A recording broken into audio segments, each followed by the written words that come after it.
everybody, and welcome to Carving It Up Live right here on YouTube, as well as on Facebook, Twitch, and on X. I am Bryson Carver. Great to be with you on a Wednesday, and tons of basketball to get into. And I feel bad because if there's one thing that I try and pride myself in on this show, and I say it often, it's transparency, it's honesty. I'm telling you exactly what I think about every particular subject we discuss on the show. And a few weeks ago, I guess a couple weeks ago, I said that, you know, I'm not talking about my Golden State Warriors until some Steve Kerr news drops. Like, outside of that, we're just talking NBA playoffs. And we did talk some Steve Kerr news on Monday. Nothing's really come out of that development since then, but there was we got some updates in terms of his future with the franchise. And it looks to be heading in the right direction with him coming back. And then now, you got Draymond Green beefing with a former bench warmer in the NBA. Oh, we got to discuss that and carving up the context. So we'll discuss that in a half hour in the show. But again, in terms of playoff action, Thunder, Lakers, a lot of takeaways from game one last night. Get to Knicks, Sixers. Philadelphia's dead before they even had a chance to put up a fight in the series, which is unfortunate for Philly. But for the Knicks, I think they are ready to cruise, ladies and gentlemen, to the Eastern Conference Finals. Get to that. I still maintain the Spurs will win the title. But I'm a little nervous after game one, after they lost to Minnesota Timberwolves. I'll tell you exactly why. It's not even because they lost. It's because of something that I saw on the court in that game that concerns me. Gets that. Pistons beat the Cavs in game one. I think Detroit should feel great about their prospects in the series moving forward. Get to all those things, but let's start with Thunder and the Lakers. But first, I was really expecting the leading subject from Thunder Lakers game one was to be, Thunder crushed the Lakers, which I think we all kind of saw that coming. The Thunder were freaking 15.5-point favorites. And I was going to come on here and rip not all, but some of the delusional Laker fans who thought they had a prayer's chance of winning the series. They had no chance with Luka. Without him, dead in the water. And of course, Oklahoma City wins 108-90. We'll get to the Lakers in, call it 7 to 10 minutes or so. I want to talk about OKC because from an on-court perspective, from a basketball perspective, this is kind of the way Oklahoma City blows teams out. Like, if they're kind of struggling the offensive end, Chet was good. Shea struggled. We'll get to Shea in just a moment. But we talked about this a lot during last year's playoffs when they weren't this ridiculously explosive offensive team, and they certainly aren't now with J-Dub out, but they just kind of gradually pull away because they're an awesome defensive team. But watching this game, and man, oh man, Oklahoma City fans, they were in their feelings last week. I mean, for a team to third straight year have the best record in basketball and to have been the number one seed in the West last 3 years, defending champions, sweep the first round, man, they're really in their feelings. Give us credit for being as dominant as we have been. I never said I didn't give you credit. I think you guys are, without question, you've been the best team in the NBA for the last 18 months. Let's see if you can beat San Antonio or Minnesota in a conference finals because you're going to beat the Lakers. We know that. Matter of fact, I think you're going to go into the conference finals undefeated. Y'all sweeping the Lakers. But to act like it is out of bounds for the rest of us that are OKC fans, or dare I say, the rest of us, not that you guys don't like basketball, but those of us that just enjoy watching good hoops, to say, yeah, it's kind of infuriating when the guy who's going to be the back-to-back MVP and who might have an argument, especially now that Jokic is out at the playoffs early once again, might have an argument for best player in the world. He might be that guy.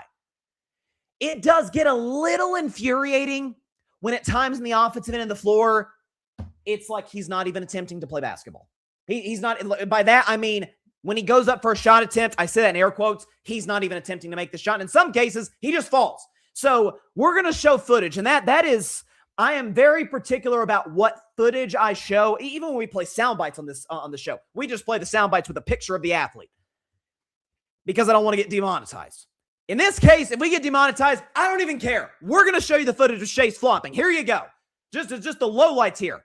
Austin Reeves doesn't even touch him. He's trying to go for a fake. Here's a second one against Reeves, trying to fall backwards. Then he just literally falls as he goes to the paint, trying to draw contact. And this one throws something up at the rim, hoping that he'll get a call. LeBron ends up leaking the other end for a wide open dunk. Like, this is, for those that said, oh, well, it's smart basketball, right? If he thinks the ref's going to call it, why wouldn't he attempt to try and get to the free throw line? And there's an element of truth in that, right? Like, we've seen guys be quote-unquote foul baiters. James Harden did it in the regular season for years, got the calls, but then when he didn't get the calls in the postseason, wasn't as good. Now, some of Harden's playoff struggles have nothing to do with foul baiting. They have to do with, I think, the moment being too big for him. That's never been the case with Shea, at least not from what I've seen. What I can say, though, is this. So let's show what Shai did last night. He struggled against the Los Angeles Lakers. Do we not have that graphic? Yes, we don't. We have it here, though. He had 18 points, 8 of 15 for the field, but he had 7 turnovers, and he only took 3 free throws. And I've been somebody who has religiously said, for as much as I criticize the foul betting for the simple fact that it is atrocious to watch and it's not actual basketball, I've always said, unlike Harden, this is where I defended Shai. Shai does not need the whistle to be great. He is basically automatic in the mid-range. He can score it when he's not trying to throw his head first into the ground. He's really good at getting to the basket and finishing there. He's improved. Seen like every year in his three-point shot. Shai is an elite scorer. No questions asked. So one of the reasons he's going to be and should be the back-to-back league MVP. But I've always said he doesn't need the free throws in order to be great offensively like Harden did. But then I think, okay, after seeing this graphic, and I'm going to give all credit where it's due. We pull stats from every which source. A lot of stuff comes from Stat News. In this case, it came from my personal favorite sports show, First Things First. Fellas, you're doing a great job. Hope y'all win an Emmy. They made this graphic, so we made it our own graphic on the show today. You know, Shai broke Wilt Chamberlain's record. I think it was back in March for the most consecutive games in NBA history scoring 20 or more points. So the last time Shai did not score more than 20 points was in October of 2024. So from that point on, regular season games, he's never scored less than 20. Show that graphic. Let's just go and put it up the screen and let it do the talking. In the regular season, he's played 140 basketball games. Every single time he scored at least 20, which is remarkable, by the way. In the playoffs in that span, he's played 28 games, and one out of every 7, he scores under 20. Now, again, there's nothing wrong with that. That's still, you're still scoring at an elite level until you look at the 4 games in which he scored under 20. And what are you able to tell? What is the common thread between all of those? Game 1 against the Grizzlies last year, scored under 20, 7 free throw attempts. Game 3 against the Nuggets last year, 5 free throw attempts. Game 3 against the T-Wolves last year, 7 free throw attempts. Yesterday, game 1 against the Lakers, 3 free throw attempts. Why is that significant? Because in the last 2 years, Shai has averaged, in the regular season, 9 free throw attempts per game. Is that Shai, again, he recognized like, hey, if they're just going to keep calling it, why the heck would I stop? Understood to a certain degree. He understands, and I think he adjusted in this game. Oh, they're not giving me the BS calls. And I want to give the officials a lot of credit because one more time, show the flop fest. Like, what is this? I'm getting mad not because I dislike the Thunder, because I dislike bad basketball. And I like good television. I like entertaining basketball. This is what I mean when I say unbasketball-like moves, trying to pull acrobatics when you're not, again, if you get fouled, you're trying to draw the foul, you are at least attempting to make the shot. If we're talking like you're not in the bonus, right? Like, where it's, any personal foul puts somebody at the free throw line. If you're trying to get a shooting foul, you're at least trying to make the shot. Shai is not. This game shows it. The entirety of the last few years shows it.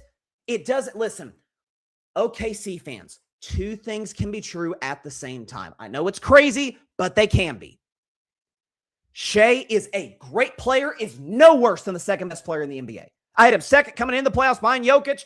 I see no reason to believe why I won't have him above Jokic. Depends on what Wemby does, but he'll be above Jokic at the very least by the time my postseason rankings for the top 10 players come out. Shai's awesome. No questions asked. And also, this is atrocious to watch. And it's embarrassing, frankly, because he doesn't need it. He doesn't need gimmicks to be great. It's the same reason I argued for years, or for the last few years, that, they need to get rid of the tush push. Oh, you're salty that Philly won the Super Bowl. No, I just hate the tush push. Philly got bounced in the wild card round by San Francisco. I still hate the tush push. My thoughts on it have not changed. It's impossible to officiate. It's bad television. Frankly, it's not really football. Get rid of the tush push. My opinions have not changed. My opinions have not changed on this. And this goes for everybody. This goes for Joel Embiid, for a guy who criticized Joel Embiid the other day. He himself has flopped on a time or two. Jaylen Brown. It does get frustrating after a while when there is an inconsistent whistle when the punishment does not fit the crime to a certain degree. Like, what I mean by that is that if Shai Gilgeous-Alexander throws his body backwards. Again, in some cases, literally is driving and just falls. Just straight up falls. You could get hurt by doing that, by the way. Could get contact. Thankfully, he didn't last night. Has gotten that in the past. Or throw his head back or something. Automatic whistle. But if a big man gets hammered, well, it's a big man. What are you supposed to do? Or even a non-big man. I've been arguing for years. Steph Curry's got one of the worst superstar whistles of all time. He gets grabbed, pulled, tucked, nothing. Not even close to the free throw attempts of Shea. And so hopefully, because we know once we get to the second round of the playoffs, by and large, like these are the contenders. I think this is one of the rare years where I think only 5 of the teams left can win the championship out of the 8. I think it's Oklahoma City, San Antonio, Minnesota, New York Knicks, and the Detroit Pistons. Like that's it. Those are the only teams I think can win the championship. But these are the best 8 teams left. And as we get deeper in the playoffs, the refs, more often than not, hey, we want to step back. We don't want any sort of, of controversy, blaming the officials for incorrect calls or controversial calls at the end of games. We want to let the guys decide it. We want the players to decide it. And watching this last night, wow, it kind of does make you rethink it a little bit. Does Shea need that whistle in the playoffs? Not to level Harden did. But he might need it a little bit. And I really hope last night set the precedent because Shea's going to bounce. But Shea's going to be great the rest of the series. I have no doubt about it. It's part of the reason the Lakers are screwed because Shea had a bad game. They still blew him out. I hope last night set the precedent that officials, they had plenty of time to get together because the Thunder haven't played in a week. They swept Phoenix and had a week off before the game 1 against the Lakers. I hope the NBA sent a message to the officials, the whole bit, and said, we gotta stop letting this be a story. We got to kind of nip it in the bud while we can. Game 1, first game against the Lakers, he's not getting the calls and he gets 3 free throw attempts. Now, I'm not against the free throw attempts because, again, as Thunder fans will point out, hey, Lakers shot more free throws than us. Again, you're missing the point. It's the methods in which you are getting to the line and how, if that's aesthetically pleasing and, frankly, if it's good for the NBA product. Because I'm telling you, it's not. Just like the tush push is bad for the NFL product, same with the foul baiting by Shea Gilgeous-Alexander or anybody who wants to try this nonsense. So that's where I'm at. I think it's utterly embarrassing. A couple of comments. See, I think it's a little harder to say than I would be. Sad SGA, exposed, cheating. Listen, Shea's not bad. Shea's awesome. But listen, I don't necessarily blame Shea. Again, there's a part of me that's like, buddy, you're great without this. Like, why are you, people call it ethical basketball. I think that gets overused a little bit more on NBA Twitter, but there is an element of play the game. And if Thunder fans, you think you guys, that I don't like you guys or something, listen, I've kind of ripped them a lot in this previous round against Philly when they blew a 3-1 lead, where if your offense is just one thing, I'm sorry, it's kind of boring. I'm sorry, it is. If your offense is literally we're just going to shoot more threes than you, and by the math, we assume we're going to make more. It's not fun to watch. It's just not. And so I'll be honest, there's been a part of me that's like, yeah, I'm kind of glad the Celtics went out early in the playoffs the last 2 years. I'm not mad at it. Okay, see, that's not going to happen this year. Well, listen, we haven't had a defending champion make it to the conference finals since the Warriors in 2019. Like, that's the last time that happened. The Thunder are going to break that streak. They're making the conference finals, and I think they're sweeping the Lakers. But it's embarrassing. There's no two ways about it. On the Lakers side of this, because, again, coming into the series, this is what I thought I was going to lead with. And we'll get to this now. So, you have to be if you're an objective Lakers fan, and I know those can be few and far between, but if you're an objective Lakers fan, you had to have watched that game, and by the time it was over, been thinking, "Oh, geez, we're in a shape." Now, a lot of Lakers fans out there, some that I talked to, are like, "Yeah, we've accepted we're not beating OKC. Like, we're glad we beat Houston, good playoff series win. We're not beating OKC." And then there were some that were like, "Well, if we can steal in the first 2 in Oklahoma City." And if we can get it to like a game 4, a worst case scenario, game 5, and Luka's back, and then we could get gentlemen swept. Oh, okay. Cool. Like that, your season just ends a game later than it would have otherwise. As I mentioned in the Shea segment, Shea was not good last night. By his standards, he was not good. He had 18 points and had 7 turnovers. He was not good by his standards. no J-Dub. You come in fresh off the Houston series. LeBron, we can show you LeBron did. LeBron was excellent. Got off to a hot start. He was great. 27, 4 and 6, 12 of 17 for the field, and 3 of 6 from 3. Bron did his thing. Bron James did his job. Rui Hachimura was pretty good. Everybody else in the Lakers was straight garbage. Jake LaRavia was bad. Marcus Smart couldn't throw it in the ocean. Again, Smart is kind of going to be the hustle guy, the glue guy. If he hits shots, great. If he doesn't, it's kind of come to expect it, especially in big road playoff games. We know this. Role players step up at home, not so much on the road. It's a different dynamic. Is that of all the games to steal, if you're the Lakers, this was going to be the one. Because the thing is, again, Oklahoma City won by 18 points. But it wasn't this went out to a big lead and then kind of rode that momentum the rest of the way. Or tied at halftime, OKC went on like a prime Warriors run and then the game was over. No. Matter of fact, Oklahoma City won the first quarter by 5, won the second quarter by 3, won the third quarter by 4, won the fourth quarter by 6. It was just kind of this death by 1,000 cuts, just this gradually pulling away. The Lakers would make some runs here and there, but then OKC would make a big shot, and that was kind of how the game played itself out. And a big reason for the Lakers being the position they're in, particularly the offensive end of the floor, comes down to Austin Reeves. And I know some folks said, well, Austin's going to bounce back. Listen, what did Austin shoot? Was he like 3 for 16 or something? Let me double check the stat line. Austin Reeves was, 3 of 16 and 0 for 5 from three-point range. He was terrible.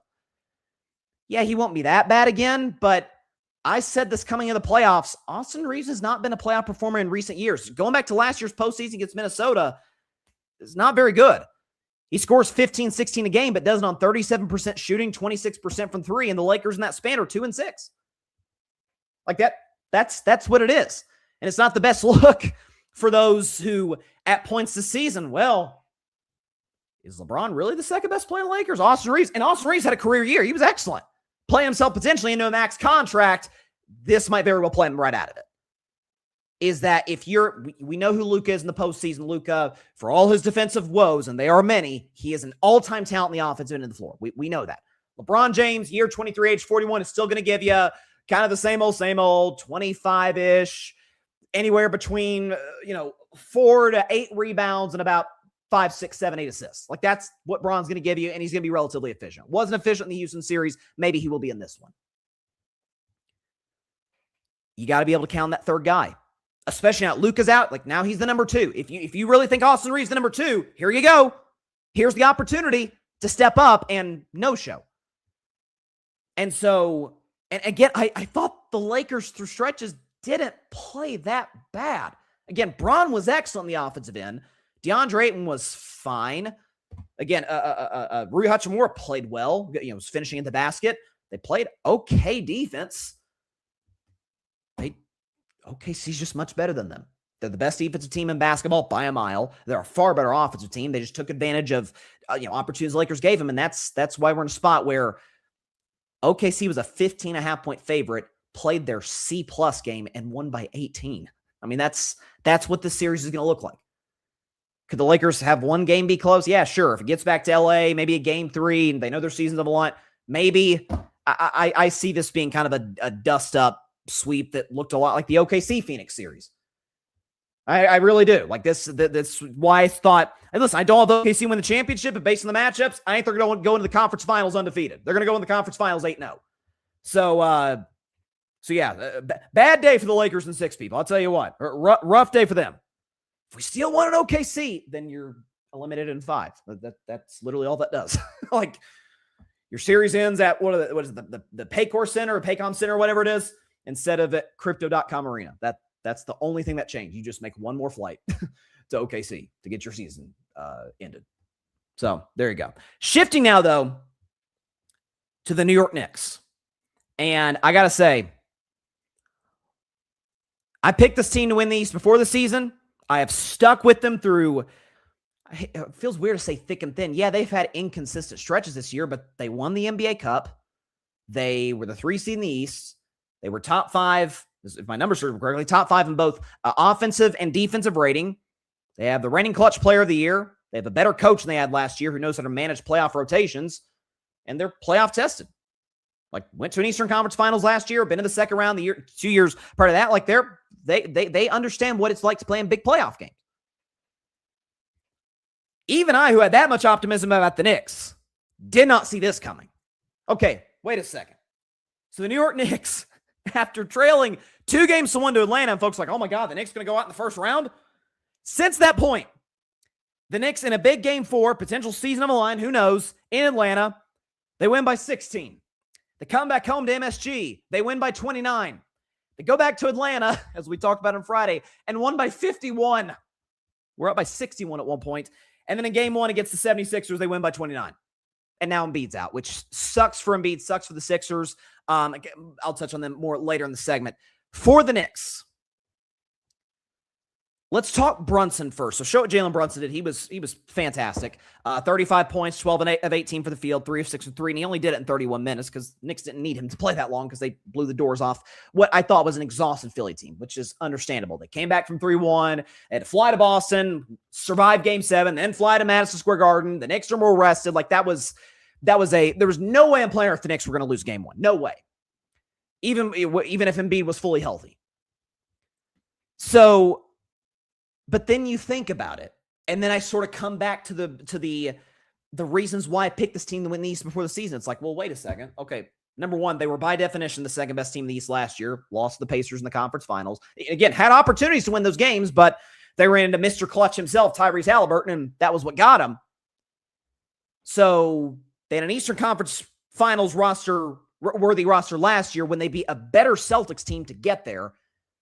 Their big Achilles heel was their coach just refuses to play more than 6 guys.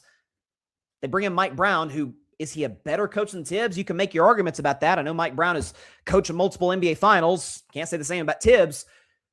And also knows how to manage playoff rotations. Understands the fact that I remember Knicks fans during Game 2 when they kind of blew that lead to Atlanta, like, why aren't you playing Jalen Brunson more? And I said, no. This is win or lose. This is smart by Mike Brown. Let's make sure our best player's ready to go in the biggest spots, as opposed to gassed at the end, which the Knicks were under Tibbs. Part of the reason that they were so injury prone as well. Now they're fresh, they're healthy, they're long, great defensive team. They're playing the best defense they have. And by the way, did you know, this stat shocked me. The New York Knicks are the first team in the history of the playoffs, not since the merger, not this millennium, ever, to win 3 straight playoff games all by 25 or more points. It's never been done before, ever. Jordan's Bulls never did it. Steph's Warriors never did it. Heck, Russell's Celtics never did it. These New York Knicks, which feels weird. Feels like, okay, do they come back to earth a little bit? Sure. Eventually, this is going to wear off to a degree. But then you look and you say, okay, they've got, look around the Eastern Conference. You can make a worst case scenario, they have the second best player in the East, Jalen Brunson decayed. With respect to Maxey, I think Brunson's better than Maxey, and obviously Brunson's better than anybody in Cleveland. Said the best or second best player in the East. They have the longest team in the Eastern Conference at this particular moment in time. They have size, Karl-Anthony Towns, Mitchell Robinson. They have shooting, Brunson, Cat, Bridges, Anunoby. They've got a playoff-tested coach. They have, I think, in the whole playoff, San Antonio's got an argument, but the best home court in the NBA, Madison Square Garden. Like, I think this team has finally sort of started coming to its own where they're now kind of supposed to win the conference. Like, it feels that way today. Cleveland's, you don't trust Harden in the big spots, and frankly, I don't really trust Donovan Mitchell the way he's playing right now. We'll get to the Cavs later. Detroit, again, they've never been in that spot of the Eastern Conference Finals. Cade's excellent, but I still don't always trust them to have a number 2 score consistently. Like, I think the Knicks are winning the East. I feel as confident as ever. Now, do I think this just blowing the doors off teams is going to continue? Not necessarily. Eventually you're going to win a game by 10 and not 30. Like, it's eventually you're going to come back down to earth to a degree. But this team's running into form. This team's been good all year, and just because the Pistons have shocked people by being the 1 seed, because the Celtics shocked everybody with their success without Tatum. But there are certain teams that are built for the playoffs. We're literally seeing this with the Timberwolves right now. I mean, like, that's, Draymond Green, we're going to talk about in after the break. Draymond Green had the phrase that there are 82-game players and there are 16-game players. Essentially, there are regular season guys, postseason guys. Knicks got a lot of 16-game guys. They do. And so guys who have had success away from the Knicks in the playoffs, with the Knicks, Jalen Brunson, never forget, with the Dallas Mavericks, 2022. Remember the Mavs made the conference finals? Luka Doncic missed the first 3 games of the postseason. Jalen Brunson carried the Mavs to getting a 2-1 lead in Utah, and they rode that momentum from there. Karl Anthony Towns went on a Timberwolves team and played well on a Timberwolves team that got to the Eastern Conference, or the Western Conference Finals, rather. Like, these guys have been there and done that. Mikal Bridges has played in an NBA Finals. Mike Brown has coached in an NBA Finals, multiple, actually. So, yeah, they win in the East. I'm telling you right now. I've said it all year. Feels confident as ever. And as for the Sixers, man, it's just... So the Embiid news comes out today. It just sucks. I mean, honest to God, as a guy who's been critical of Embiid's playoff performance over his career, the only MVP to never get to conference finals, again, some of that's not his fault. It's not. And it comes down to the fact, Shams Charania reports a few hours ago, 76er star Joel Embiid has been ruled out for Game 2 tonight against the New York Knicks due to ankle and hip injuries, sources tell ESPN. So Embiid, by and large, was healthy throughout most of this year, and then right before the playoffs has to get an appendectomy, and it's like, oh, he's going to miss the whole first round against Celtics. Then he's able to come back in Game 4, and by Game 5, he looks like Embiid. Game 7, he's kind of beat up, but he guts it out, and Philly wins, and it's like, oh my gosh, Philly's healthy, here we go, and he gets hurt. I mean, it's just... listen, I'm no doctor, so I'm not even going to attempt to describe or to explain it. But some guys are just more injury prone than others. It sucks. I feel terrible for Joel. I'm sure he'll be back in the series at some point, but this is a massive game. The Sixers don't want to go down 2-0 to New York, and especially after getting their teeth kicked in Game 1. Like, this is the kind of the moment to, even if you lose, to show New York, hey, we're still here. We're going to make this a competitive series, especially once it shifts back to our home gym in Philly. And now you're going to need Tyrese Maxey and Edgecombe and Paul George. Like, you're going to need these guys to step up and give you some pretty strong performances. And those guys are capable of doing that. But, the Sixers were a popular pick to win the series because it's, hey, they beat Boston. They got momentum off the 3-1 lead, or 3-1 comeback on the Celtics. They're healthy. There was a there were matchup problems that they presented the Knicks. There were legitimate basketball reasons to pick Philadelphia to win this series. But forget what I just talked about with the Knicks and how high in them I am and the upside they bring to the table, championship upside. To me, it's kind of like you heard folks say, like, the Lakers aren't going to blow a 3-0 lead to the Rockets simply because LeBron won't let them. Like, that was enough analysis. In itself, it was enough analysis to say, like, yeah, as much as it sucks and you feel bad for the guy, I don't trust Embiid to be there for the full series. I don't. And I would pick the Knicks if Embiid was there. Without Embiid, yeah, the Knicks are going to roll to winning this series. I said Knicks in 6. That's been kind of trademarked on the show. I think feels like more Knicks in 5 at this point. So, feel bad for Joel. I hate that he keeps finding himself in this predicament. There's some that are suggesting, well, maybe the Sixers are holding out for a game. I would believe that if the Sixers have won Game 1. Because, like, okay, we got our split. We can give Embiid a day off. If we lose Game 2, no harm, no foul. We still got home court. Let's go to Philly and take 2 at home. I mean, this doesn't feel like the time to rest arguably your best player after you just got the doors blown off you in Game 1. Like, this is the moment to respond. Tells me he's not ready to go physically, and it sucks. I feel bad for him. But yeah, I think the Knicks are going to roll to winning this series. And then, listen, I think Detroit's going to meet him in the conference finals. I think Detroit's beating Cleveland. You saw bits of that last night. I just think from a matchup perspective, again, the Knicks bring so many long, rangy defenders to the table and guys that can get their own shot consistently. And the Pistons have one guy that can do that. And so that's where I'm at. All right, we're going to take a quick break. When we come back, man, Draymond Green has a history of beefs on the court and in the media with guys. This one I find quite fascinating on a number of levels. His beef with Austin Rivers, which we will get to on Carving Up the Context in just 1 minute. Stay tuned.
Welcome back to Carving Up Live. Appreciate everybody for stopping by on a Wednesday. Before I got two quick orders of business before we get to the Draymond Green stuff, which I'm excited to get into. First and foremost, as we try to bring attention to on this show, and I forget every time. There it is. There's the way they've reorganized this. You forget the QR code is sometimes. Check out our Carving It Up merch. Scan the QR code, top left corner of your screen. It'll take you to the website. We got hats. We got t-shirts. Listen, we're in the month of May, so you can buy hoodies if you want. I've got a Carving Up hoodie. They're very, very comfortable, but you probably won't need it until much later this year. So we got some spring wear, summer wear, merch galore. We also got merch from our other amazing content creators on the grid. My man Barry Grant Jr. from the All Even Podcast, Alfred Barsar Jr. of the Metropolitan Report. We got the Cowboys camp and my guys Ant, Alex, and AJ.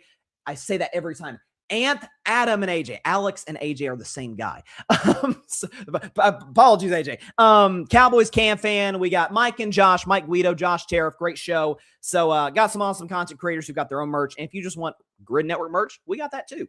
So scan the QR code, top left corner of your screen. It'll take you, there it is, to the website. Second order of business, then we'll get to Draymond Green. Yeah, and, honestly, this in and of itself could be, it doesn't really work for carving out the context so much, but it just, I listen, and I'm probably stepping into some shark-infested waters with this, but gosh darn it, who cares? So just quickly on this. So obviously the Met Gala was the other night, and there were a lot of athletes there. Steph was there with Aisha and Joe Burrow, Justin Jefferson, Paige Beckers, Serena, Asia Wills. A lot of athletes were there. And as some of you out there know, if you didn't, you can just check the YouTube channel.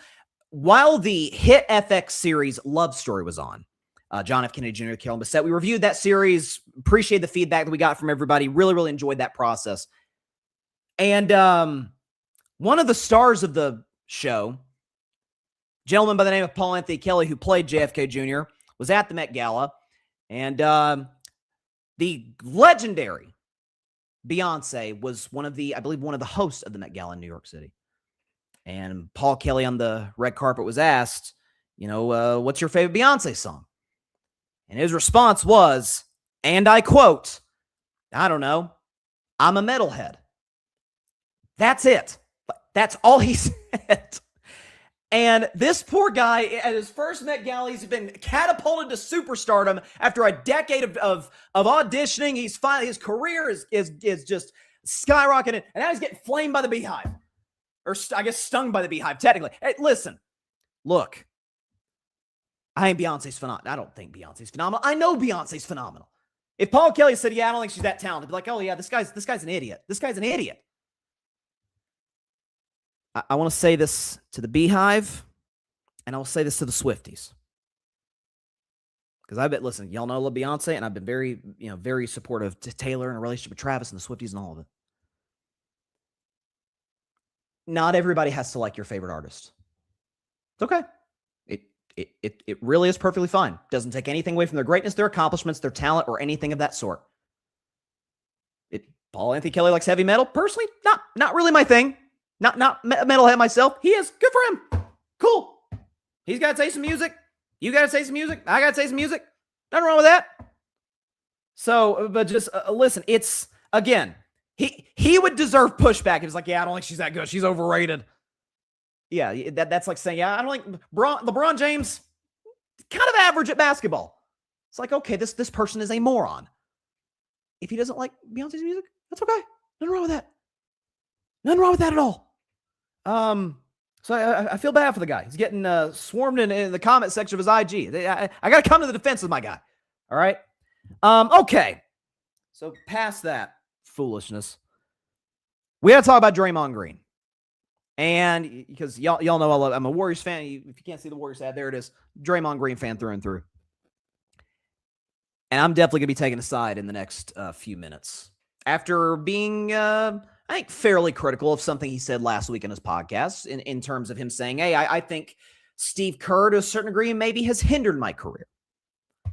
So Austin Rivers, former player in the NBA, now works for NBC doing basketball coverage for them. He had objections to that and let's just say went further than just the basic "you're wrong" objection. So let's get to carving up the context. As the head coach of the Colorado Buffaloes, primetime Deion Sanders says, "Give me my theme music."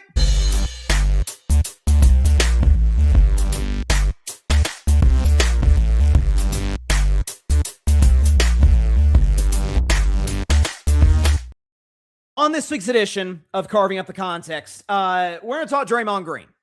And I should have known. Because I said a couple weeks ago when the Warriors season ended, I said I love the Warriors so much I could talk about them every show. But you know what? That's not every show is that necessary per se. And so I said, until we get some Steve Kerr news or something big and what happens with the draft lottery, I'm not talking about the Warriors. I'm talking about who's in the playoffs right now. But then I just realized today, I'm like, wait a second, Bryson, you innocent, naive little thing. You forgot that Draymond Green is a very integral member of the basketball media, hosts his podcast throughout the season. Well, now the fact that the season is over, he's got more time to do the podcast, more time to do interviews, more time to give his basketball takes, and therefore more time to potentially create some, not create some enemies, but inflame some old rivalries, so to speak. And so this all started, we actually talked about this last week, when Draymond Green was talking about Steve Kerr. He was actually reacting to an interview Steve Kerr did in The New Yorker, where at one point Kerr said, hey, there are things that Draymond and I have a great relationship. There are things that he's done that I can never forgive him for, but I'd do anything for that man. And Draymond basically echoed the same thing. Yeah, there's things I can never forgive Steve for, do anything for Steve Kerr. But then he basically also said, you know, I feel like he maybe held me back a little bit in terms of my individual ability and what I could show and what I could accomplish, which I thought was crazy. I've always said your knowledge on Draymond Green and Steve Kerr is like the perfect barometer on how much you know about basketball. Like anybody can see, oh yeah, Steph Curry's amazing. It didn't take a genius to recognize that. How you view Draymond as a player and Steve Kerr as a coach tells me what you know about the game in terms of their importance to the game, to winning, all of it. So I thought Draymond was wrong. I think Steve Kerr has enhanced Draymond's career without question, just like he's enhanced Steph's career, Klay's career. So he had that to say. And Austin Rivers went on Dan Patrick's show and did, I think, what most of us did, and that's object to it. Say, like, I think he's wrong, and I'm bewildered that he'd say this, I think he's crazy. Okay, fine. Well, this is where the beef starts. Draymond Green then responds to Austin Rivers on his podcast with the following. I don't like to get in these back and forths because, quite honestly, guys that you usually get into the back and forths with, they become back and forths because it's like one of them like severely tips something this way and the other just like kind of so far down that it kind of pulls you back a little bit.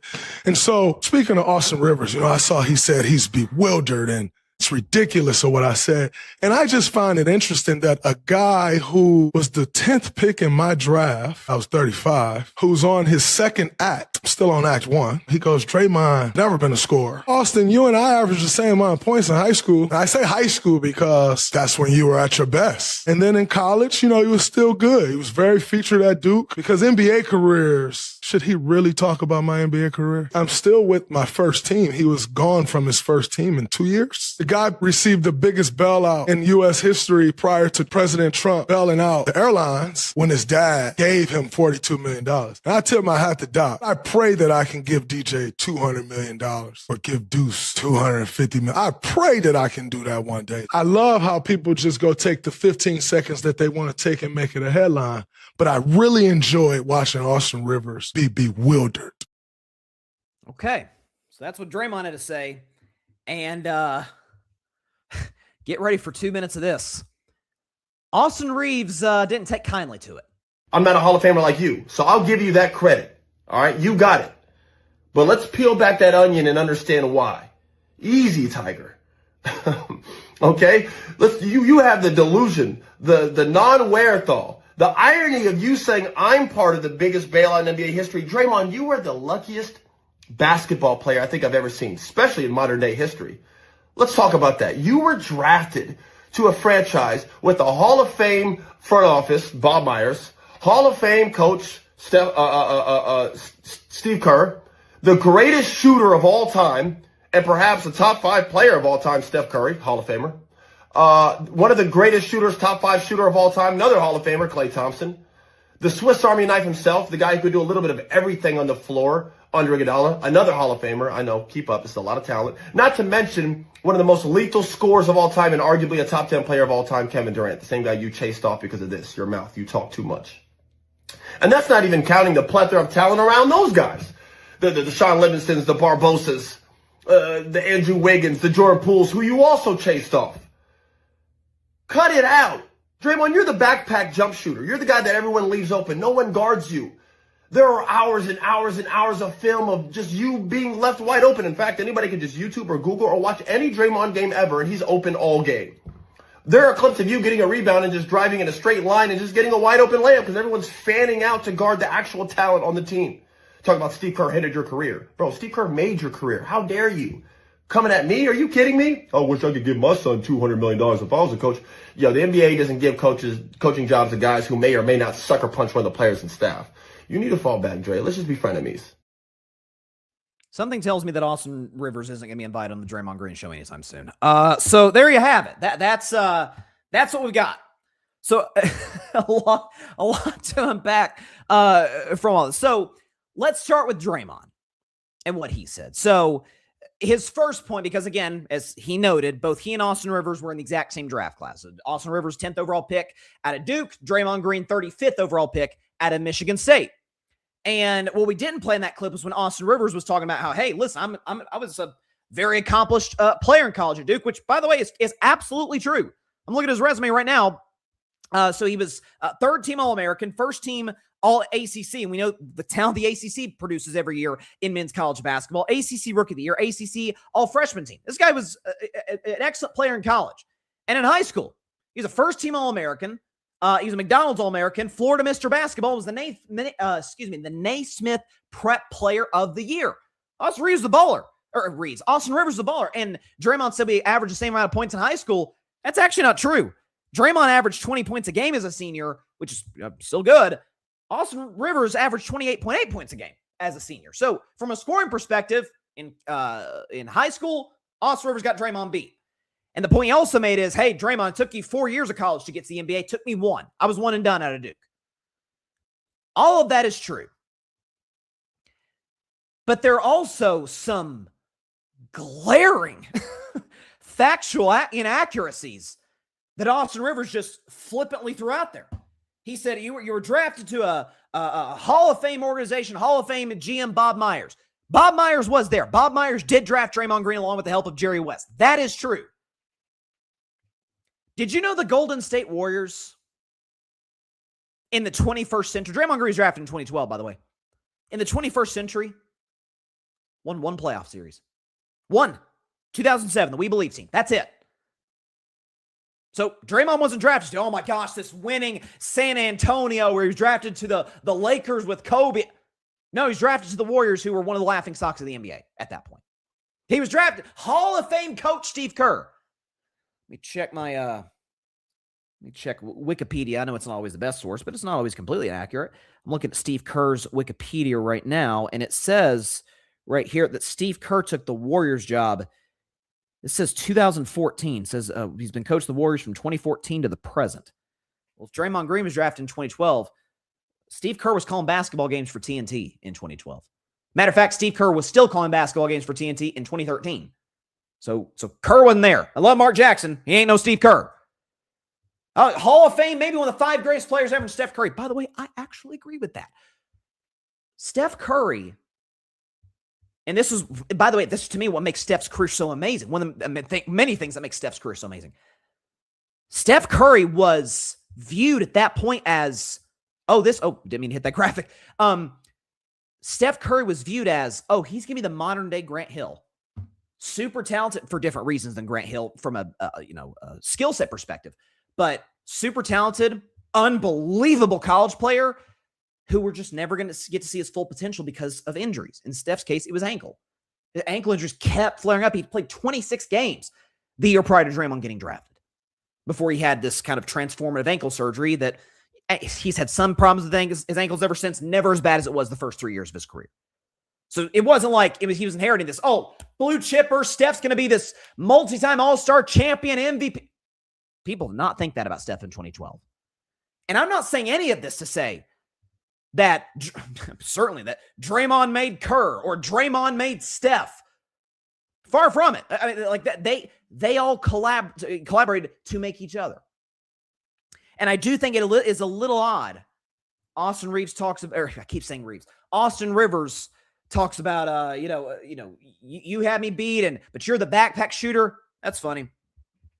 The backpack shooter, Draymond Green, not known for being a scorer,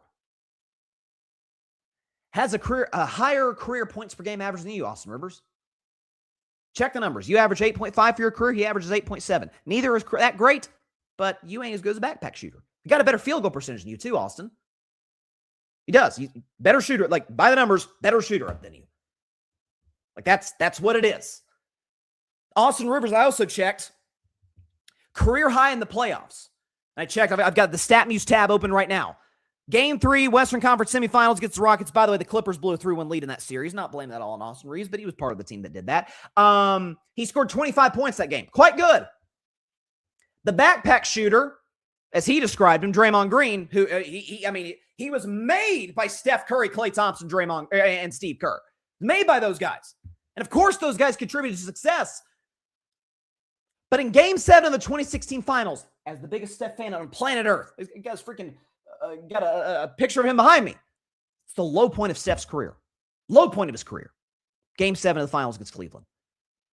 It's the high point of Draymond's career. What did Draymond Green do in Game 7 of a Finals? Oh, a near 32-point triple-double. 32, 15, and 9. 2 steals. 11 of 15 for the field. The backpack shooter went 6 of 8 from 3 and hit his free throws too. 4 of 4 from the free throw line.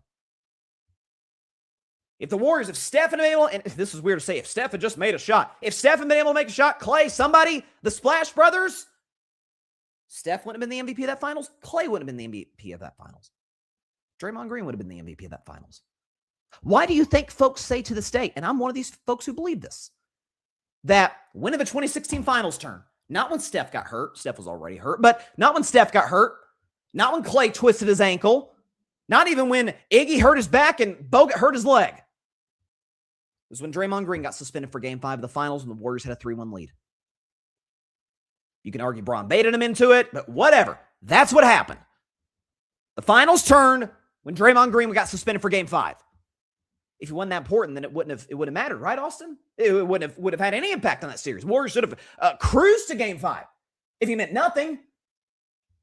And you say he would be nothing without those guys. Listen, again, going back to something I said earlier, 2 things can be true. Draymond, I think it's crazy. Could Draymond put a better offensive numbers without the Warriors as like the number 2 scoring option? Sure, he could have. 2016, he averaged 14 a game. I'm sure he could have scored more than that.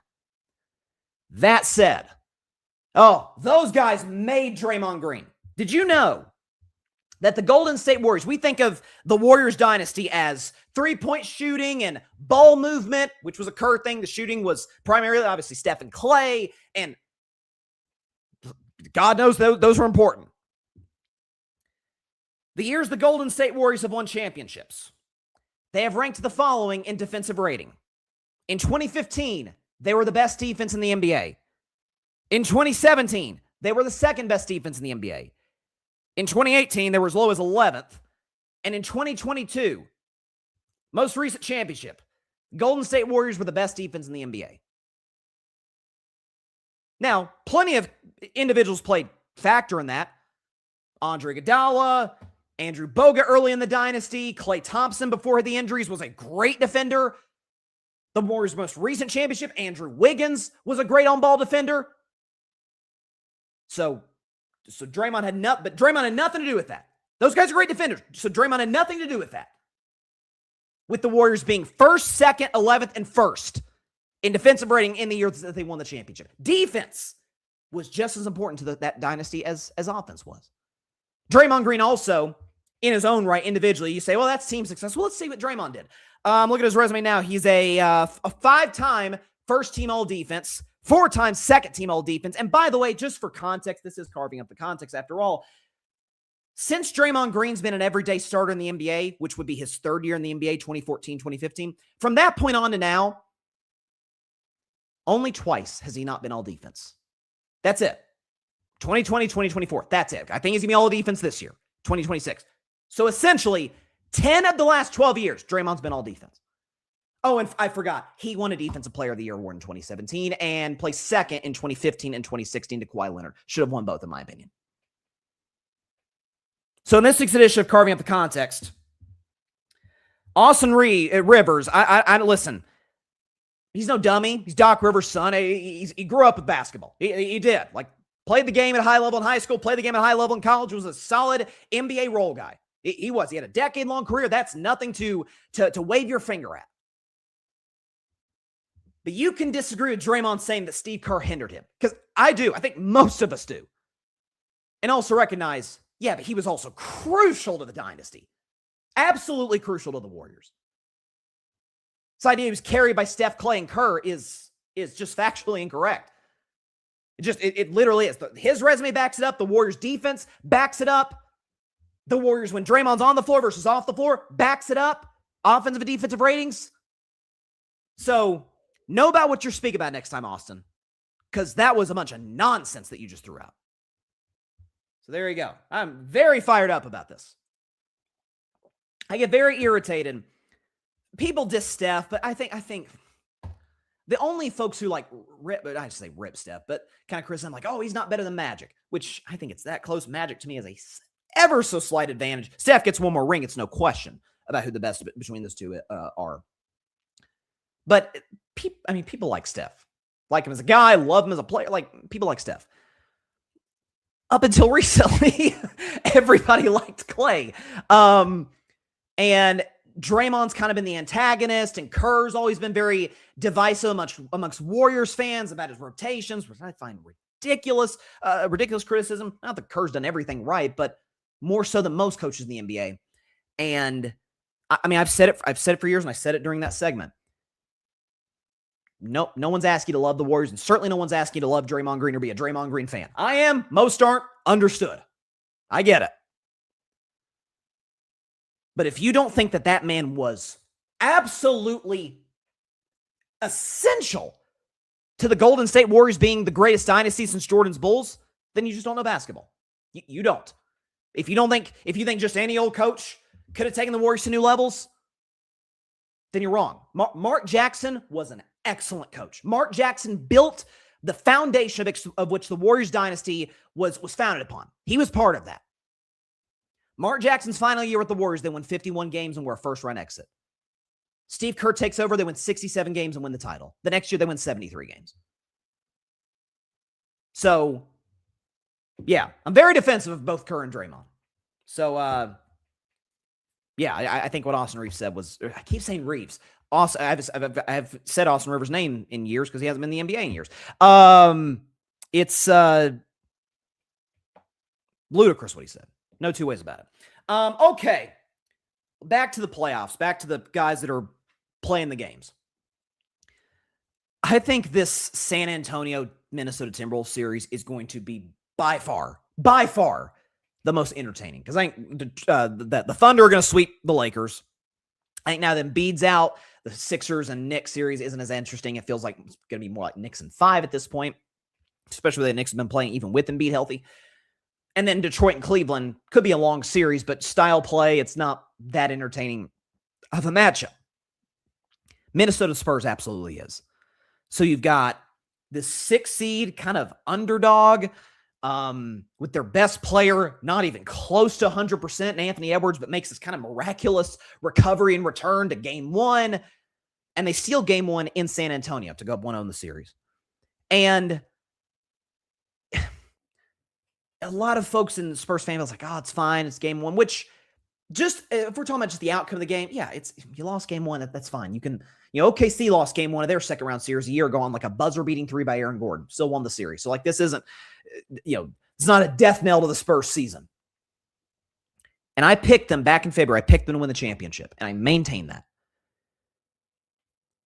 But there's something I saw in game 1 that concerned me in regards to Victor Wembanyama. You're like, the heck you have concerns about Wemby? Was it his offense? Was the fact that he only shot 5 of 17, was 0 for 8 from 3? No, guys got bad shooting nights, especially 22-year-old guys in their third year in the league. Like, that's going to happen. Let's show Wemby's stat line. Because offensively, it wasn't very good. Defensively, it's literally one of the greatest games we've ever seen. 11 points, 15 rebounds, 5 assists.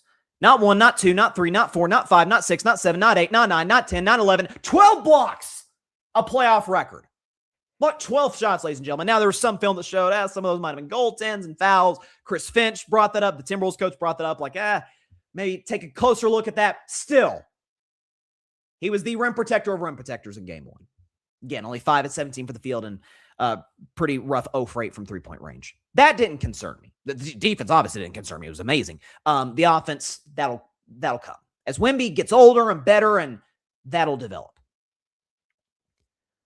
What concerned me about this game, and I said this when the Spurs played the Knicks, if you remember a couple months ago at MSG, it was a Sunday matinee game at MSG.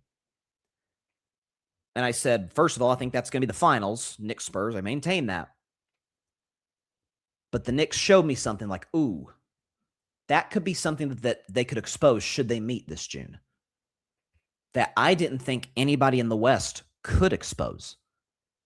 Is just having big, strong guys kind of beat Wemby up. Listen, Wemby has put on muscle since coming in the league. He's still got some reps in the gym to do this offseason and future offseason, and that's going to happen. You've seen that progression. Wemby's an incredibly hard worker. That's going to progress. But I looked to the West, I'm like, the Thunder's most physical defenders are all wing guys. And Wemby plays in the wing, but not all the time, so I don't think that'll be an issue. And Houston, I didn't think Houston would get to San Antonio. And even if they did, Houston's size, it's Şengün and Jabari Smith. Those guys aren't going to beat Wemby up over the course of the series. Denver, had they advanced and played the Spurs, which I think we all thought they were going to, Jokic isn't going to be physical on Wemby and give him problems. And you go down the DeAndre Ayton, isn't it, with the Lakers? And it's like, oh, boy. Oh, wait a sec. I didn't see this one coming. Well, now that Minnesota's in the second round, they can throw Rudy at him. Naz Reid, Julius Randle, like it's not a situation where you bring out your Wemby stopper, so to speak. Like try and match his minutes with Wemby's, and no, they've got fresh bodies at all time looking to give him trouble. And there was one play up the floor where I think the Spurs were on a fast break going up the floor, and Wemby just kind of gets bumped and like falls down, slides across the floor. Like, oh, the Timberwolves bench saw that, the coaching staff saw that, like, oh, we got to do this to him over the course of a 7-game series. So that concerned me a little bit. Is that if Rudy Gobert, who I've said, I think in the perimeter one-on-one matchups, if they get Rudy out there, Wemby can expose him. I maintain that.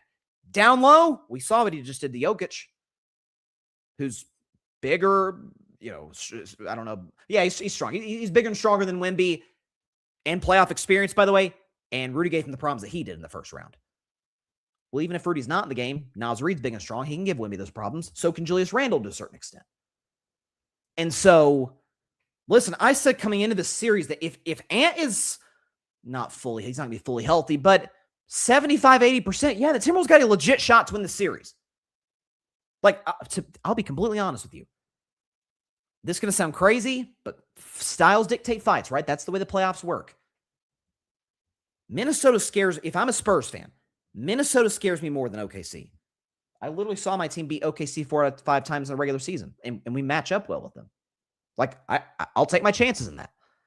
Against Minnesota, been to back-to-back conference finals. Thunder have not been able to say that just yet.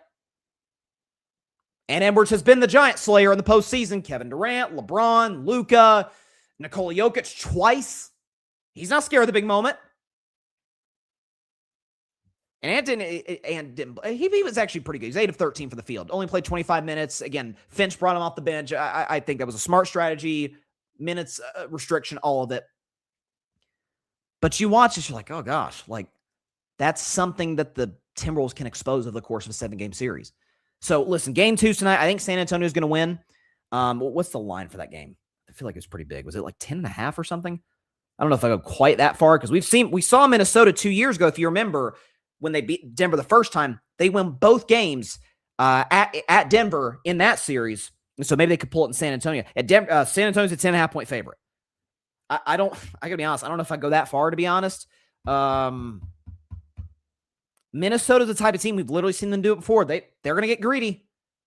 They're like, hey, let's just go ahead and take both. And now we're in prime position to win this series with Ant not even close to fully healthy, by the way. But I do think San Antonio wins tonight. They even the series up. This feels like a 7-gamer, though. I said Spurs in 6. This has somewhat of a 7-game feel to it. And if we get that, I'm all here for it. Because the rest of the second-round matchups, Detroit, Cleveland could go 7. We'll get to that in just a moment. let's be frank, not that compelling of a series. Thunder Lakers is going to be a quick one. That's quick sweep. And then Sixers Knicks feels like it goes no longer than 5, especially now with the Embiid injury. So to me, Timberwolves Spurs is going to be the one series that everyone's going to be really kind of keyed in on to watching, because the storylines in that are fascinating. Okay, last segment before we get out of here. Cavs Pistons. Pistons win game 1, 111-101. And Cleveland kind of made a fourth quarter run. James Harden, who, to his credit, had a rough first 3 quarters. And I was like, oh, here we go, playoff Harden. Played decent in the fourth. He scored 13 points. He gave the Cavs a shot to win. The problem with Cleveland, problems with Cleveland. So, first of all, Evan Mobley, who was kind of their best player, arguably, in Game 7 against Toronto, was awful in Game 1 of this game against Detroit Pistons. What do you have, like 3 points or something? Sorry, 2 points. 2 points, 1 of 4 from the field, 3 rebounds. Like that cannot happen. And Donovan Mitchell has been really oddly off over the last, I guess now, 6 games of the playoffs. If you look at Game 3, so they're up 2-0 in Toronto. Look at Game 3 against the Toronto Raptors. Donovan Mitchell goes 7 of 16, scores 15 points. Game 4 against Toronto, you'd like to get this game to go up 3-1. Donovan Mitchell, 20 points on 6 of 24 shooting. Both offenses were bad in that game. Game 5 against Toronto. Donovan Mitchell, 19 points on 17 shots. Not awful, not great. Game 6 against the Toronto Raptors. Donovan Mitchell, 24 points, but on 26 shots. So again, the efficiency is not there with this guy at all. Game 7 to beat Toronto. Donovan Mitchell, 22 points on 20 shots, 2 of 9 from 3. And then last night, again, the efficiency not there at all. 23 points on 19 shots, 9 of 19 for the field, 4 of 10. That's probably his best game in that stretch. He looks off. The shot hasn't been there at all times. I think I saw a stat that he's like leading the playoffs in 3-point attempts, which is hard to believe. And so Detroit, for their offensive flaws, is the type of team to expose a Cavs team that on paper you're like, oh, 2 bigs. This is not a Cavs team that plays as physically as the Detroit Pistons do. They don't. And I think if you're a Pistons fan, it's back-to-back home games. This tends to be a common occurrence at home in the playoffs. But you say, okay, Cade was good. Cade wasn't special. Kind of a balanced scoring. Cade had 23. Tobias Harris, who had a huge Game 7, had 20. Duncan Robinson had 19. Suar Thompson, had 11. Jalen Duren, who's still kind of struggling in these playoffs, 4 of 11 for the field. He had 11 points. Jenkins, the kid off the bench, Dennis Jenkins, who gave him some nice minutes when Cade was out due to injury. He had 11 points, or 12 points rather. So if this is going to be how the Pistons have to do it, and I don't know if that's sustainable, particularly in road playoff games, especially if they are to get to the conference finals and play a team like the Knicks, where if you are reliant on those others, so to speak, as Shaq talks about all the time, you can count them at home. On the road at MSG, I don't love your prospects in that situation whatsoever. I don't love it in Cleveland, much less at the Knicks. So I still maintain this feels like a 6-game series. Wouldn't be shocked if the Cavs won tomorrow night. This feels like it goes 6, but I do have the Pistons winning this one, and then they'll take on the Knicks in the Eastern Conference Finals. And I think that'll be an interesting series on a number of levels. All right, that is all the time we have for today's show. Appreciate everybody stopping by. As always, be sure to catch Carving Up Live on Friday at 6 p.m. Eastern, 3 p.m. Pacific time right here on YouTube, as well as on Facebook, Twitch, and on X. Hope everybody has a great rest of your week. Stay safe out there. God bless y'all. Peace out. Please don't sign Aaron Rodgers still. Thanks so much for watching the show on YouTube, and be sure to go click that big red subscribe button and check out the other clips and full shows from Carving It Up Live, as well as our other incredible content creators here on the Grid Network.